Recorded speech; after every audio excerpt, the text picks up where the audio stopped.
So, good morning. See, the sun comes out on Good Friday. The weather is a great teacher.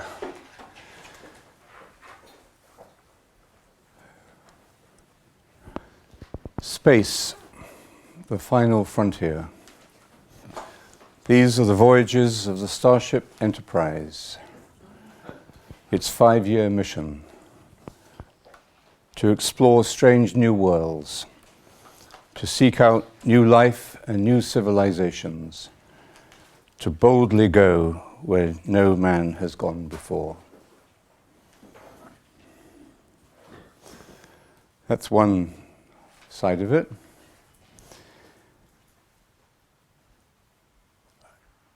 After he entrusted his mother to his beloved disciple who was standing at the foot of the cross, St. John tells us Jesus knew that everything had been completed. And he then was given a small bit of consolation as he was when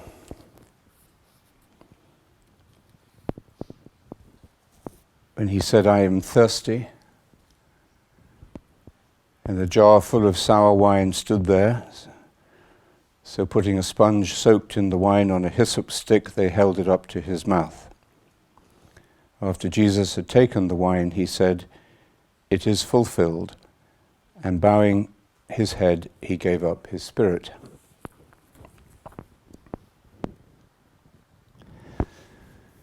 So today we are asked to reflect and to witness and to open ourselves to the reality behind it, not as only as observers, but as participants, to the meaning of death. So, in the Last Supper, as we saw, there we have to confront this dark and painful aspect of life we call betrayal. And in a sense, death is a betrayal as well.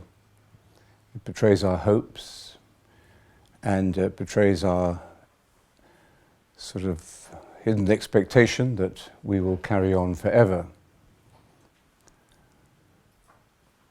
And the way we handle betrayal and the way we handle death make all the difference to the way we live, to our experience of life as this adventure, as this exploration, as this passing beyond all frontiers, to boldly go where we have not gone before. The death of Jesus is a very important moment in the gospel story, and the gospels tend to give a disproportionate amount of time to describing what led up to his death and his dying and his final death. There is often a great concentration of experience and presence and meaning in those final moments of life. And a great deal of healing can happen with a family, with friends, around a deathbed. But in the way Jesus died, we see him virtually abandoned. Only John shows, the Gospels say the women followed him, and only John shows specifically John, the beloved, and Mary, his mother, standing at the foot of the cross. There's a line in Macbeth, at the beginning of Macbeth, when it describes the death of a character called Cawdor. Nothing in his life became him like his leaving it. Nothing in his life became him, was more expressive of who he really was than the way he died. And in the great wisdom traditions, the way we die, the art of a good death, is essential to the way we are meant to live, and life in its values and in its virtues and in the decisions we make and how we live can be seen as a preparation for death. That death wasn't something that was denied, swept under the carpet, fantasized away, but it was something that we knew was coming. Of course, it came at a much earlier age than it does for us on the whole. And so perhaps that frontier of death was more immediate and more pressing and more unpredictable than it is for us. So perhaps for that reason, in traditional cultures, the way we lived was seen as a preparation for death, and dying well, having a good death, was seen as one of the goals of life. Something that's difficult for us to understand in a society which has secularized death so much, of course. I think something like 90% of people, if they fill out a questionnaire, would say that they would like to die at home, with their family and friends around them. But actually, 80% of us die in hospitals. And the secularization of death, this sort of medicalization of death, which is driven very often by the medical interventions to prolong life at any cost, and death itself is seen as a failure, a medical failure. And there is a reaction against that, has been for a long time, in the palliative care movement and the hospice movement, which brings medical skill and expertise and technology to help us die well and to die as free from pain as possible, and to die with dignity, but to accept and pass through this experience of death that all the great wisdom traditions have given great spiritual importance to, and which do not see death as the final frontier, in a sense, but see death as opening us to space and to this not 5-year mission, but to this eternal expansion into the reality of life itself. So I think today we can take a little extra time, and this afternoon should be, I think, a quiet time for us after the liturgy of the cross in the church at 3 o'clock. But we should take some quiet time to reflect upon our own understanding of death, our own attitude to death. If we do that, we will probably, depending on our age and condition of health, but we will probably think first of all about the losses we've had, those close to us, those we have loved, those with whom our lives were intertwined, who have died. And that may be a good place to start as we prepare to enter into Holy Saturday and then the celebration of the resurrection. Do we feel more or less separated from those whom we have loved and who have died? And if we could say that in some strange way we feel even closer to them, or we feel that they have not disappeared from our lives, maybe we have the beginning of an understanding, an experience of the resurrection. And then, as I say, depending on where we're coming from, it would be good for us to reflect upon our own mortality.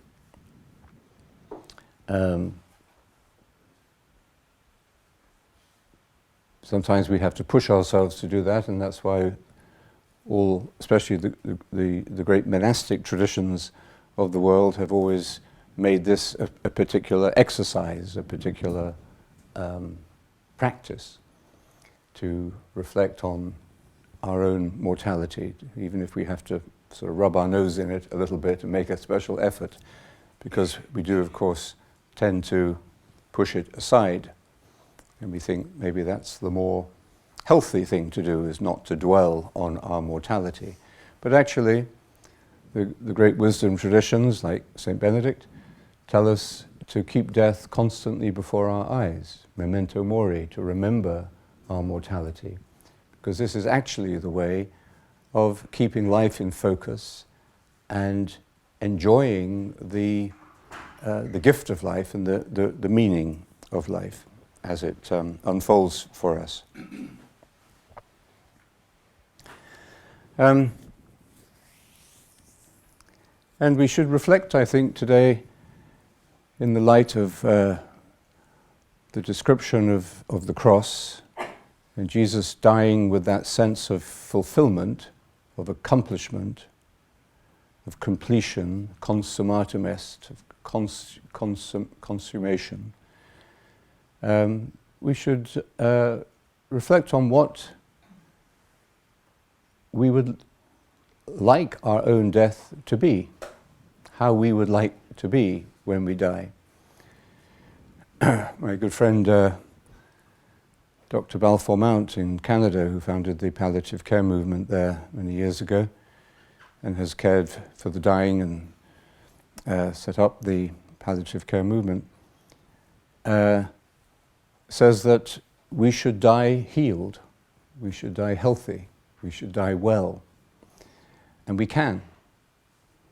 And he says that research shows that most people whose basic psychological and physical needs are being met and whose pain is under control, and who have a sense of meaning, we'll come back to this, but have a sense of meaning in their lives, will say they have never felt better.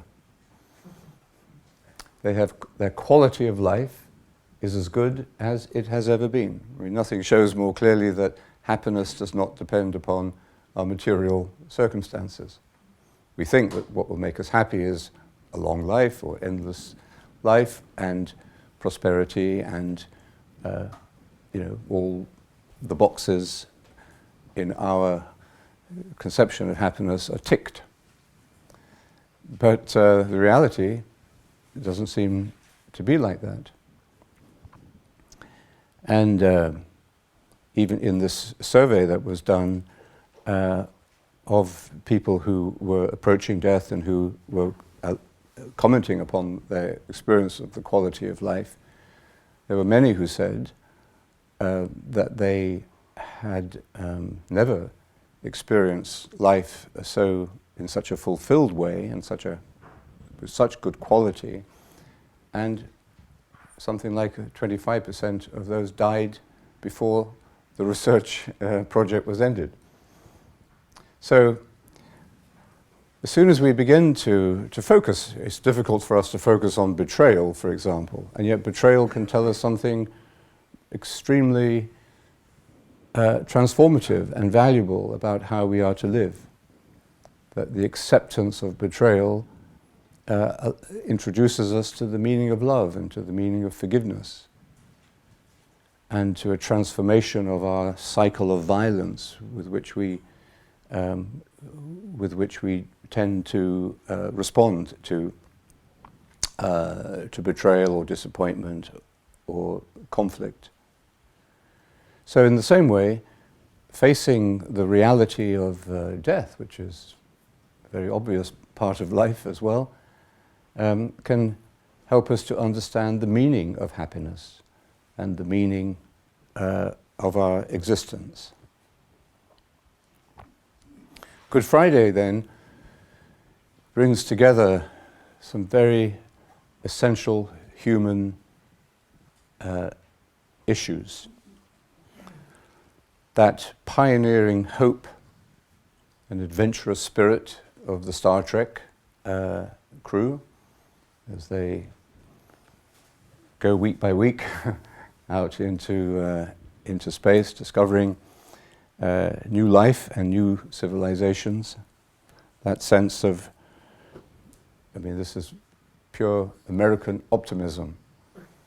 Life can only get better, and it should get better, and it can get better. The limitation of the Star Trek optimism is that it doesn't, and perhaps it wouldn't have been so popular if it did, it doesn't integrate this other reality of life, which is the experience and understanding of the meaning of death. So, in a way, today, the theme, the liturgy, this part of the story that we're going through comes together in the idea of hope. And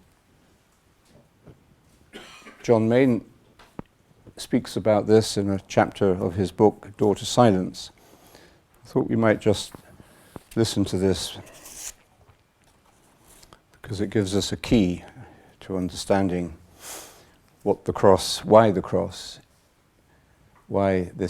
death should be such a universal and transforming symbol of hope. And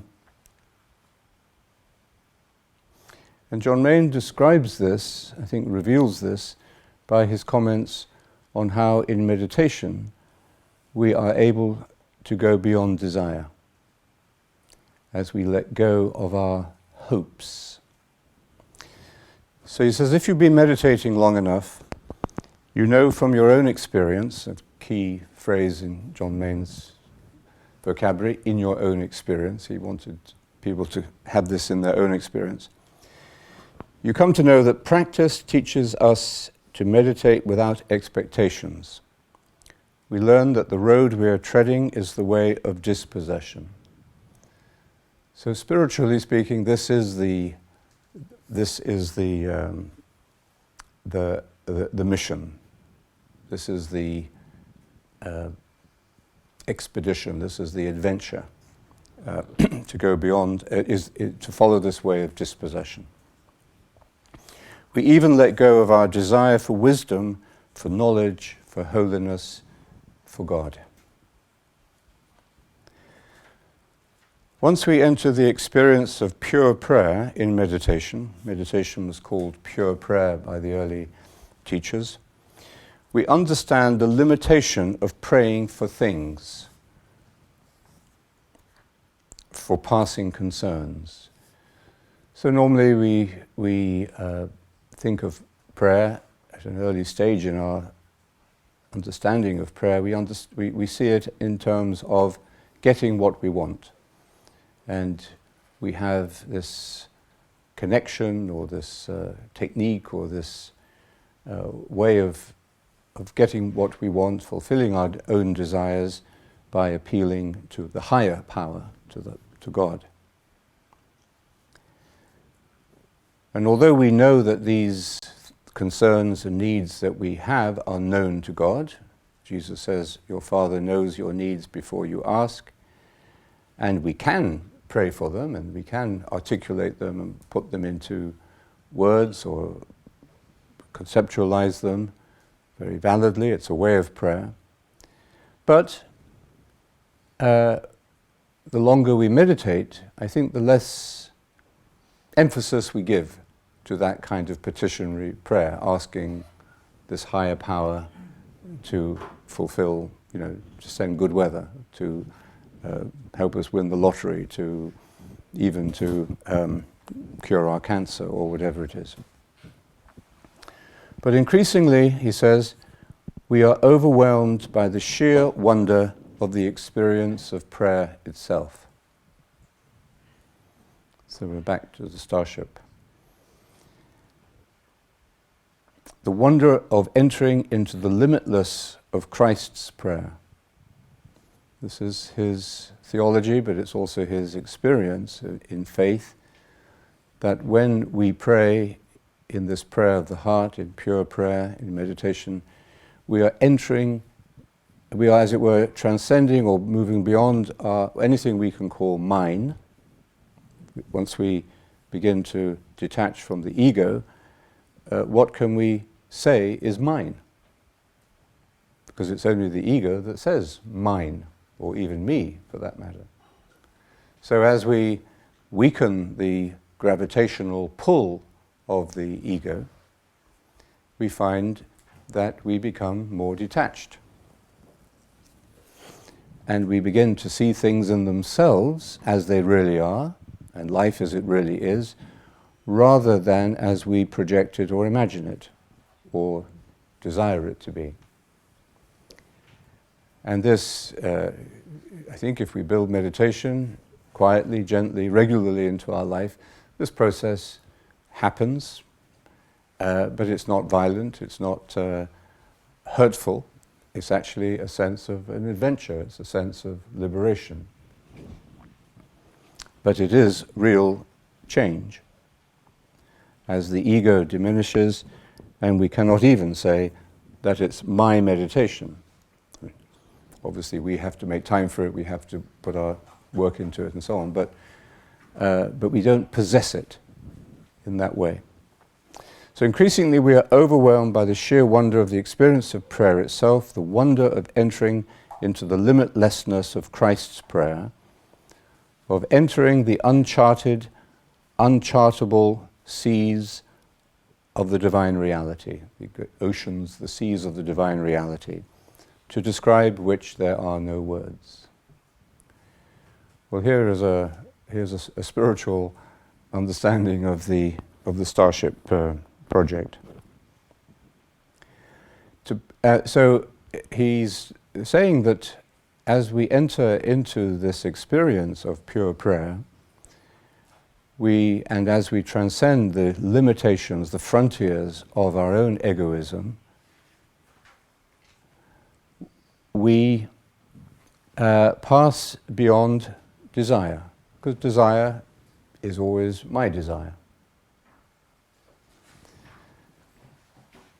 We pass beyond all desire, but then he adds, but this is not to pass beyond hope. Now, we sort of fear losing desire because we think we would just be sort of an empty rag or a limp rag or something, that without desire we wouldn't have the gears to engage with life. But to pass beyond desire, he says, is not to pass beyond hope. Christian hope is at the very heart of our commitment to the practice of meditation. Now remember, he sees meditation in Christocentric terms as our way of entering in, each time we meditate, into the Paschal mystery, into the dying and the rising of Christ. So we actually, in our own experience, enter in.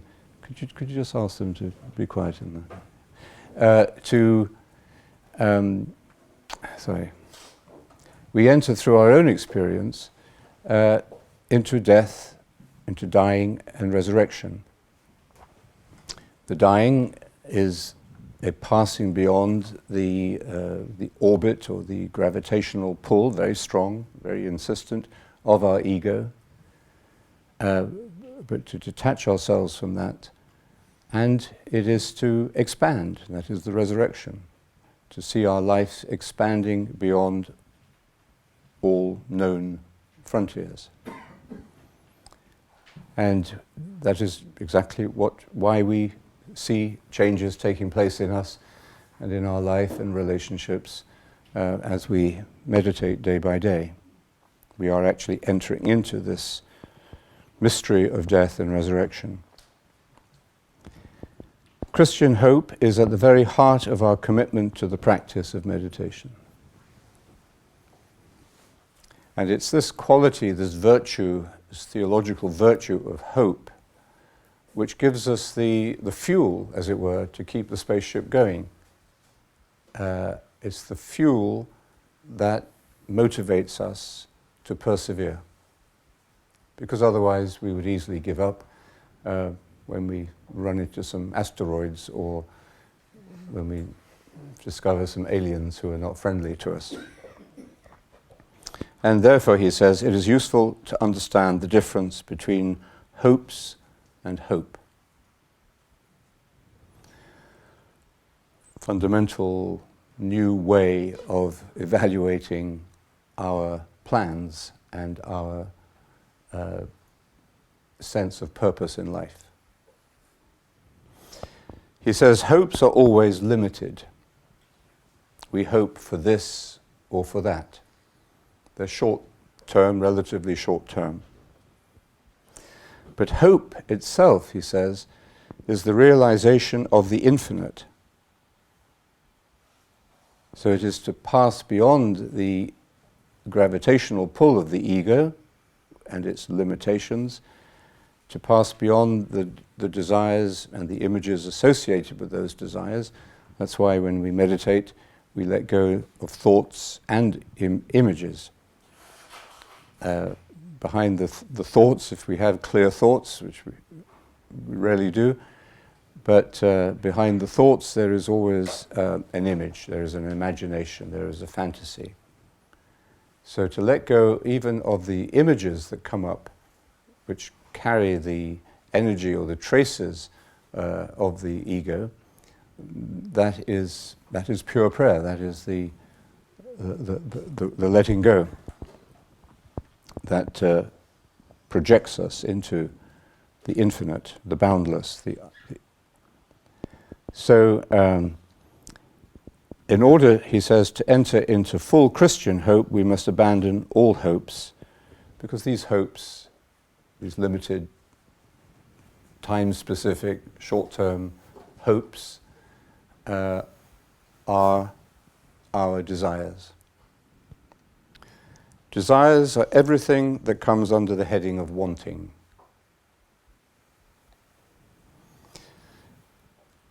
By comparison with being concerned with our hopes, our short-term desires or wants, he says hope itself is a kind of bliss. It's an intoxication, in a sense, that was what the mystics like Gregory of Nyssa called a sober intoxication. It's that, for example, that sense of wonder that the astronauts report feeling when they look out of their little porthole and see the universe. It's what we kind of rather voyeuristically saw in films like, what's it called, Gravity. So hope is a kind of bliss. It is the bliss arising from the supreme confidence that fills the experience of prayer. Now, paradoxically, it's this confidence that we see in the words of Jesus, I think, on the cross. It is fulfilled, it is accomplished. He doesn't give an explanation of that, but these words are enough to express the discovery, and after all, death is the transcendence of the ego, the physical death, which transcends the ego, because the ego is always going to be around to some degree as long as we are in a physical body and subjected to the physical desires and the physical circumference of our body. Obviously, we need that in order to develop our consciousness and to make our first discoveries about the meaning of existence. But as long as we are limited by our physical body, we are to some degree limited by the ego itself. But in hope, which is the transcendence of desire, and therefore the transcendence of the ego, our potential is at once realized and extended. Hope arises from knowing that there is a way, a sure way, maybe a hard way, maybe demanding, but certain. This is the confidence.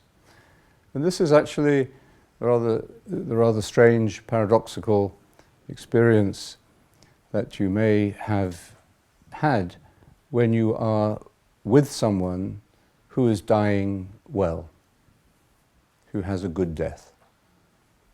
And even though there is the pain of separation, and that pain is real, it's inevitable if you love that person, nevertheless, at the same time, you can have this sense of confidence or certainty that it is okay, that it is right. So it can paradoxically, in a very contradictory way, it can be both excruciatingly painful and amazingly wonderful or joyful even. And one does not actually diminish the other.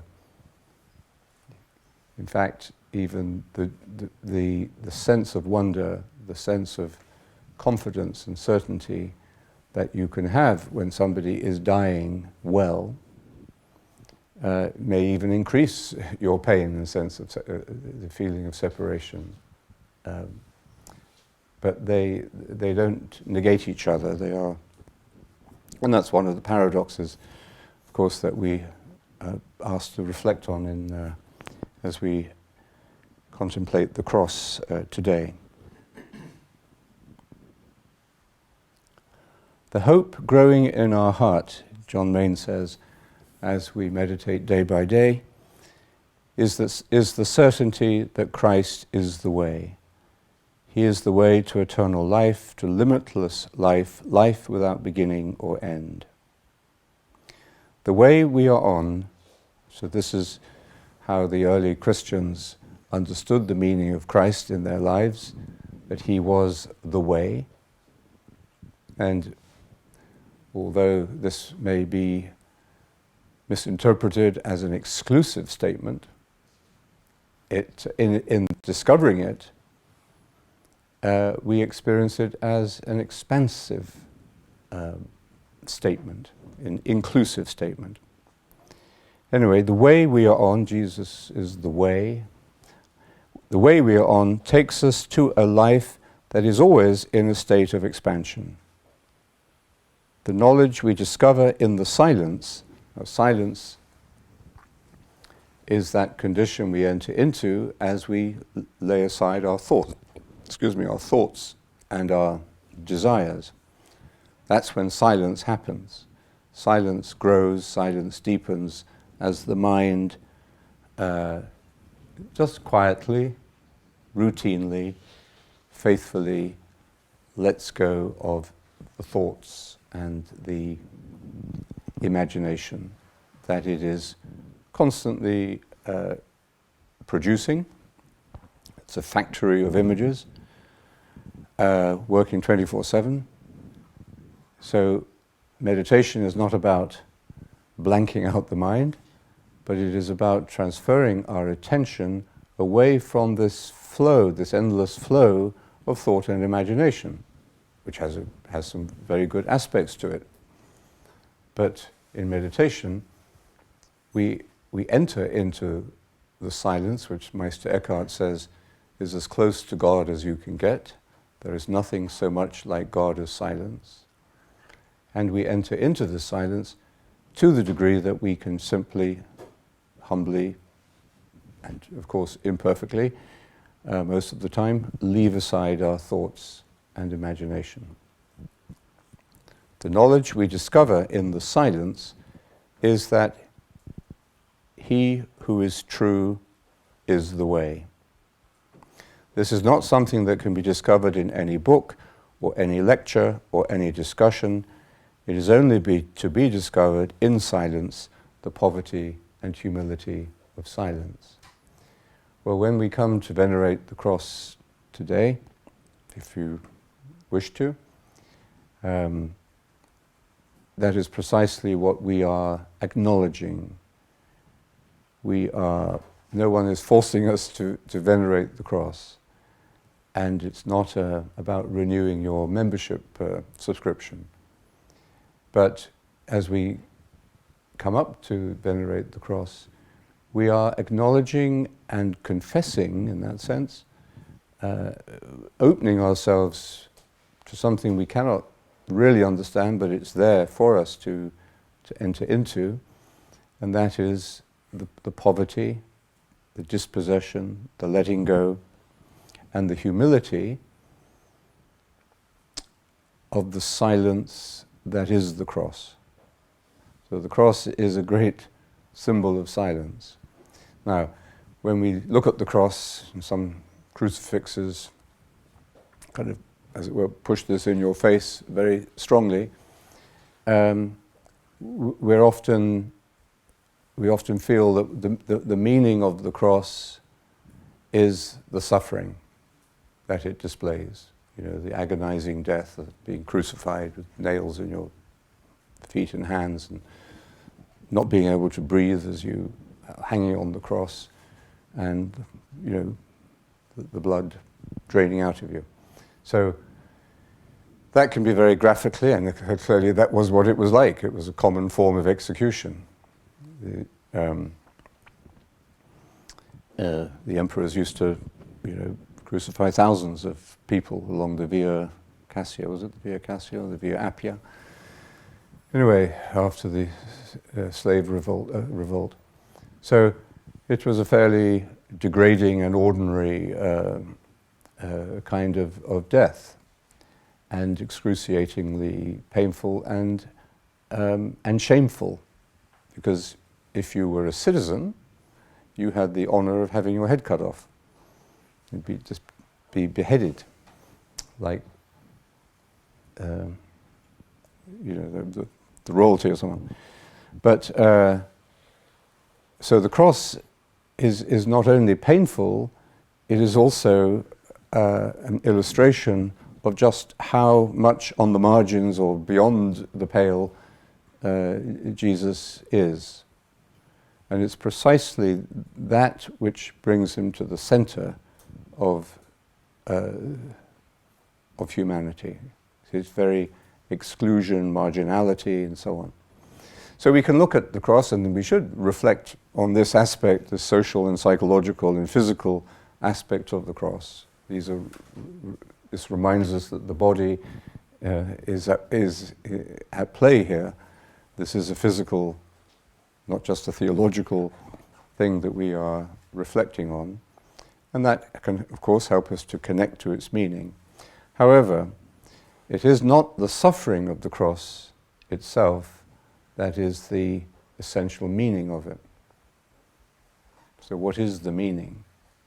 Well, I think the meaning, we can approach the meaning better through our understanding of where meditation is taking us, of what hope, or what is the difference between hope and hopes, and what the real human adventure, the real human exploration of space and time, the universe of creation, of our own being, is to go beyond the gravitational pull of our own ego, to break out of that. Now, to break out of that, of course, you've got to have a great deal of energy. Just look at a spaceship taking off. And where does that energy come from to boost us out of the orbit of our own ego?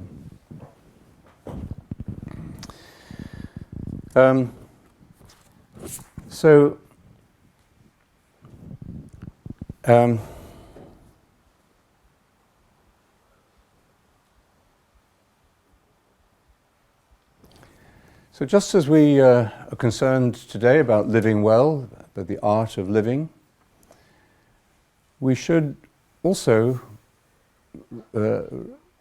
reflect on the ancient wisdom that we cannot develop the art of living without incorporating the art of dying, the ars moriendi. And to understand the art of dying, we perhaps need to understand, as we do more clearly perhaps now than ever, the psychological stages that we pass through in grief and in dying. These have been very, I think, convincingly articulated as these stages. There is the first stage when you get bad news. What do we say? Oh no. And your first instinct is to put out your finger and press the rewind button. We could just turn the clock back. We could slip into some time machine or fold space and time together and go back and then try it again. So there is this first reaction of denial and isolation, where we block. This is an attempt, perhaps above all, to block the first wave of pain that hits us as we face our death or a loss. Do we see that in Jesus?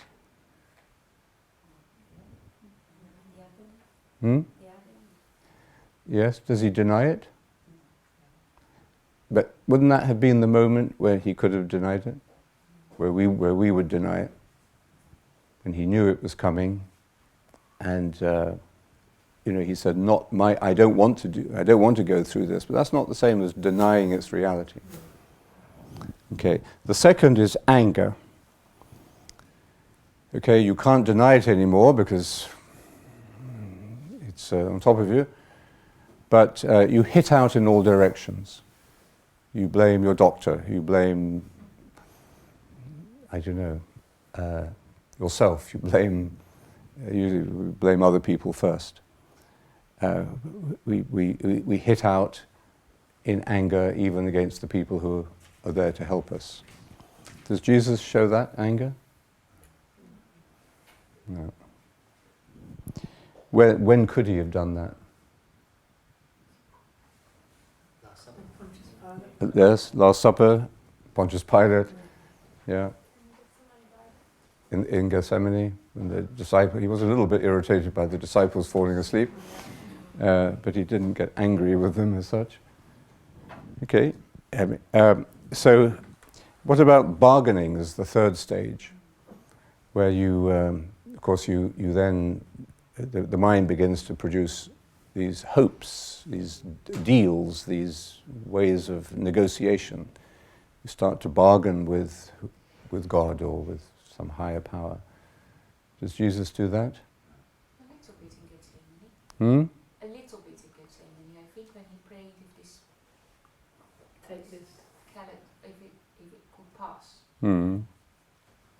But what does he say? If it's necessary, I do it. If it is your will, yeah.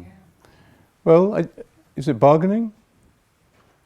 I mean, he's saying, I don't like this, but if it has to happen, I accept it.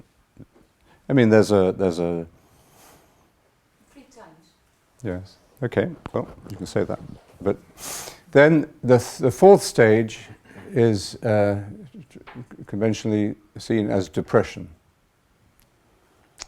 And that usually is accompanied by, there's nothing I can do about this, I feel hopeless, and we are confronted by the regrets of our past, the things we've done wrong, the failures. There's nothing we can do about this now. There's no hope. Do we see Jesus experiencing depression in this way? No. I think so. In fact, if anything, he seems to be to expand the closer he comes and goes through. He actually goes through what would be these stages.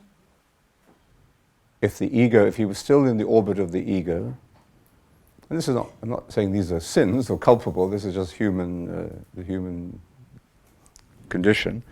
But as he comes to what would be these stages in us, or the vast majority of people, he doesn't get hooked on them. He doesn't get stuck on them.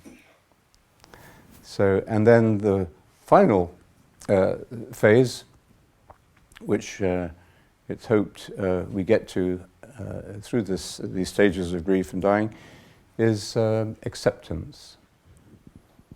And with that comes a calmness, a peacefulness. Did he find this? So he seems to have gone right through, sped through these stages very quickly, without actually being hooked by them, but went through them. These were the moments he could have gone through and got stuck at, but came to this acceptance. In the different spiritual traditions, and you see this, I think 4 or 5 times, it's mentioned in the book of Revelation, this term, the second death. And the second death can be variously described, but usually it's associated with a either with a total and irreversible hopelessness, and what we would call hell, what we would all fear most. And the message of the New Testament vision, or the Christian hope, is that if we can die the first death, which is the death of the ego, we have nothing to fear in the second death. And I think we could say this expresses itself in what many people would say is one of the fruits of meditation, is that our natural fear of death, anxiety about death and separation and loss and so on, diminishes. It's not to say we wouldn't be thrown into a panic if we were told we had a month to live, but at first. But as you'll see if you watch that amazing conversation with Patricia Ing, which is on YouTube, From Panic to Peace, she describes how her faith and her meditation and her beloved family, all of that, but she attributed a great deal of it to meditation, to making it possible, helped her to go from the panic when she was diagnosed with stage 4 cancer and given 3 months to live, and how this led her, after 19 months of medical treatment, to panic to peace. And it brought her to the point where she said she was quite radiant and joyful as she said it. Actually, these last 19 months or so have been pretty terrible in many ways. And of course, I don't want to leave my husband and my family. However, I have learnt so much in this time that I would happily go through it all again. So, if we can at least begin to practice the first death, the transcendence, boosting ourselves out of the orbit of the ego, we will find that we won't be so frightened of that, of the second death. The other way of understanding death in the New Testament is sin. In other words, when we are trapped in the orbit of the ego and just revolving around and around and around again the same old things, when we're stuck. This is what the ego does, it gets us stuck. And the message that comes through in all the different phases of the teaching, is that he loved us even when we were dead in our sins. So even when we were at our most hopeless, we were loved. So this is the energy that boosts the rocket off the launch pad and out into space and the exploration of new life and new civilizations. This is the energy that it comes from. And so we can see the cross not simply as a dark expression of suffering. That was inevitable because of the way he was going to be rejected. But we can see the cross, above all, as an expression of love. And what meditation teaches us is that love is the work of deep attention, deep, selfless attention. So when we come to venerate the cross, or when we spend some time maybe today quietly looking at the cross, I think we should be able to see and feel the silence of the cross, and attention is the work of silence. Attention is love. So we can look at the cross, experience the cross, as this loving attention of God to us, even in our most hopeless moment. What seems to be our most hopeless moment, the death of hopes. Okay, but actually, a huge amount of energy is being transmitted through that, through the cross. It's not the end. It's not the final frontier. And that's what we will come to see tomorrow and Sunday. But this explains this paradox, and which was very shocking and mysterious to their contemporaries.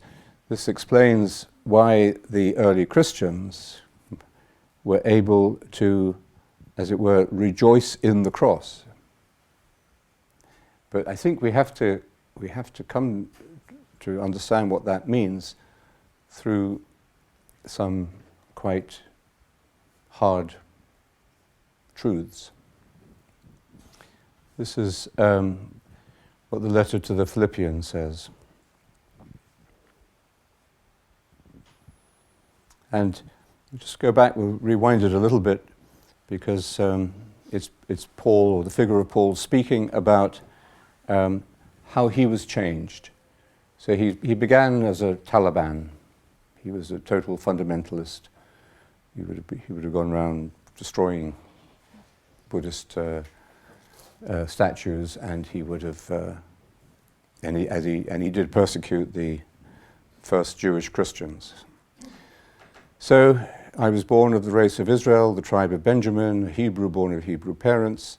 I was a Pharisee, and as for religious fervor, I was a persecutor of the church. As for the uprightness embodied in the law, I was faultless.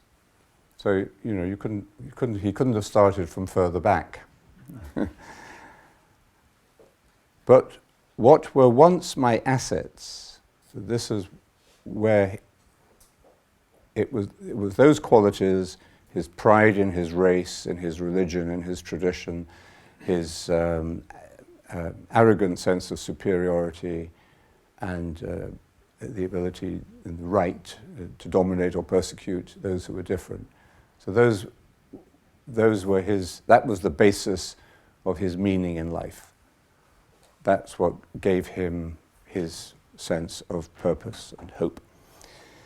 But what were once my assets, I now, through Christ Jesus, count as losses. So a radical inversion of his value system. Yes, I will go further. There's a new frontier to this understanding. Because of the supreme advantage of knowing Christ Jesus, my Lord, I count everything else as loss. For him, I have accepted the loss of all other things. and look on them all as garbage. If only I can gain Christ and be given a place in Him. All He desires is to, as he goes on to say, and here is the sense of the adventure of the Star Trek exploration. Not that I've secured it already, I haven't reached my goal, but I'm still pursuing it in the attempt to take hold of the prize for which Christ once took hold of me. Brothers, I do not reckon myself as having taken hold of it. I can only say that forgetting all that lies behind me and straining forward to what lies ahead, I am racing towards the finishing point to win the prize of God's heavenly call in Christ Jesus. So this is the way in which all of us who are mature should be thinking. And if you are still thinking differently in any way, then God has yet to make this matter clear to you. So you don't understand it yet. Meanwhile, let us go forward from the point we have each attained. So this is Christian hope. And it's a hope that begins with the death of hopes. Because this point from which you can say, I'm leaving everything else behind me, has to be a moment of death. So the cross has this finality to it, but it's because it has this finality. What is finalized? What is ended in this death? It's the orbit of the ego and our enslavement to our desires and to our fantasies and to our false hopes. That's ended. That is what dies. And we're boosted out into the wonder of existence. And that's why we can say it was a good death and why we call this Friday good. Maybe we could just end with these words from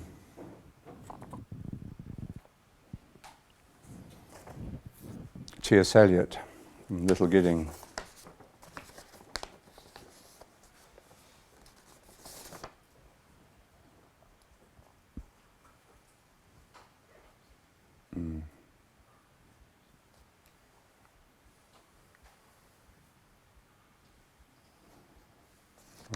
Do that one.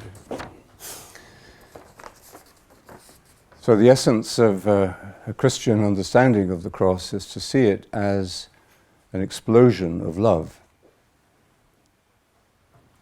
not as a celebration of death or a celebration of suffering, and certainly we should not, if we still think that this means you can only come to God through suffering, and that suffering is the supreme way, then, as St. Paul says, you should think again. So, paradoxically and yet very richly, the cross is the symbol of love and hope. So this is how T.S. Eliot ends his great work, the Four Quartets. With the drawing of this love and the voice of this calling, we shall not cease from exploration. And the end of all our exploring will be to arrive where we started and know the place for the first time. The end of all our exploring will be to arrive where we started and to know the place for the first time. This is why he says in another passage, what we call the beginning is often the end.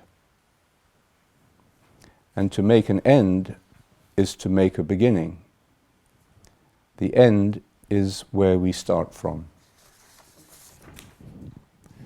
And then he describes, I hope some of these images you may pick up as you walk around the island today in this beautiful sunshine.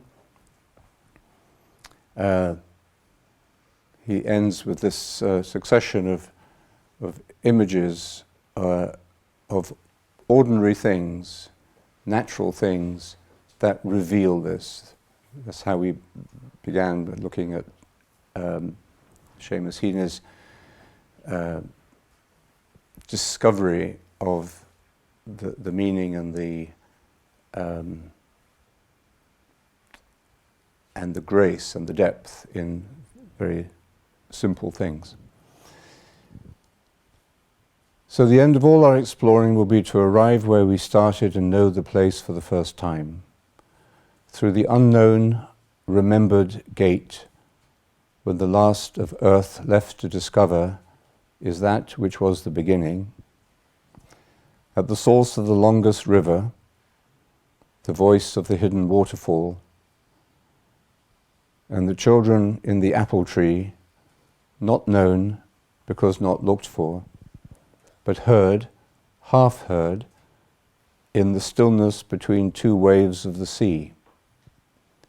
Quick, now, here, now, always. A condition of complete simplicity, costing not less than everything.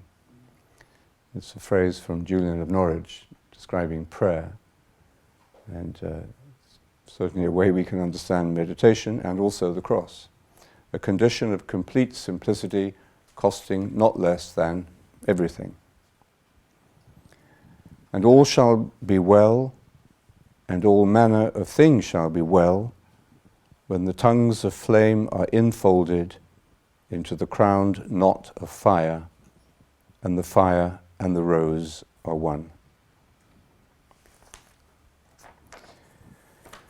So the fire is usually seen as a mystical symbol, a symbol of divine experience, divine energy, and the rose is seen as a symbol of earthly delights, of the beauty and the delights of creation, of the material world. So let's listen to that again.